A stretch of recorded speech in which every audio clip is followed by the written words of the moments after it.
Gear 5, one of the most iconic transformations in anime. It's also famously been compared to Goku's Super Saiyan transformation. It's been a game changer for the One Piece manga and Luffy's character in particular. With its recent release in the anime, it has for the most part delivered and has been worth the hype. The hype of Gear 5, though, has not simply been due to the abilities that this new form has introduced or the conclusion to the Luffy vs. Kaido fight. Gear 5 has been praised for its writing brilliance and its thematic representation of Luffy and One Piece as a whole.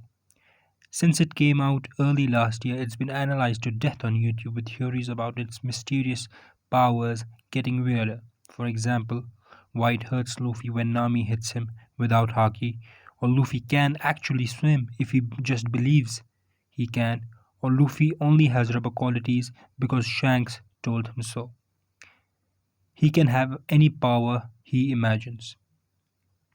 It's been a real crazy time for One Piece fanbase since Gear 5's introduction, so I thought why not jump into the madness even if I am just about 2 years late?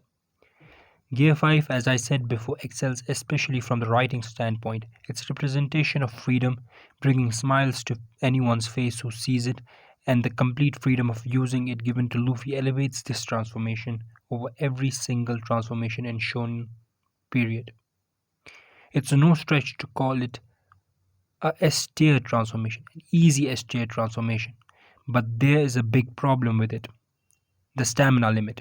The stamina limit that Gear 5 has just doesn't make any sense. It contradicts everything Gear 5 stands for thematically, but also it's a pain in the ass from a power scaling standpoint. If Luffy didn't have this problem, he would be the clear winner against Kizaru, but because of this drawback, that fight ended in a draw. Gear 5 having a limit does not make any sense when we consider what Gear 5 is supposed to represent, and that's freedom. Gear 5 gives Luffy complete freedom and also brings freedom to the people and liberates them through laughter. That's what it's supposed to mean, the form of Nika, the sun god, the warrior of liberation. But with a limit on a literal freedom fruit, the concept doesn't hit as much as it should. Well, what if I told you Oda has already hinted at how the stamina problem of Luffy's Gear 5 is going to be countered? When we first learn about the sun god Nika from Who's Who, he reveals that the slaves in Marijoa pray to this legend to come and liberate them. They pray to him as a beacon of hope that would show them the sun someday. In chapter 1069 of Egghead, when Vegapunk explains the origin and nature of devil fruits, that every single devil fruit is an answer to people's desires. For example, Marco's devil fruit and its healing abilities, Chopper's devil fruit's ability to give any animal ability to communicate with humans, or even weird things like the jacket fruit or Suru's cloth devil fruit, Washu Washu no Mi. All of these have a use in our lives, and there is no greater desire than freedom in the One Piece world. There is no greater desire than freedom through laughter in the One Piece world.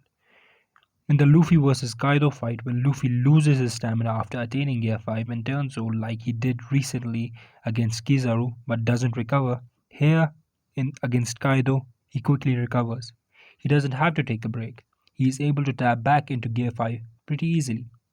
The difference between Luffy vs Kaido and Luffy vs Kizaru is the desire of freedom of the land of Wano and the samurai fighting during the Onigashima raid.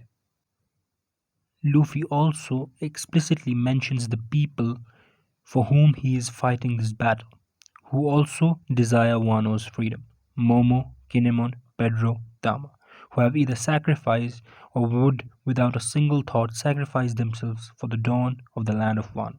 They constantly pray for Luffy's victory. Just like the slaves in Marijoa hope and pray for the sun god Nika to save them. While in the Luffy vs Kizaru fight, there is no desire for freedom at Egghead at this point. There isn't. One, one would argue it's gonna happen when Kuma comes at the end of the arc and the conclusion is going to deliver from that respect, but as of now in Luffy vs Kizaru, there is no fight for freedom. At least in the same respect as there was in the land of Wano.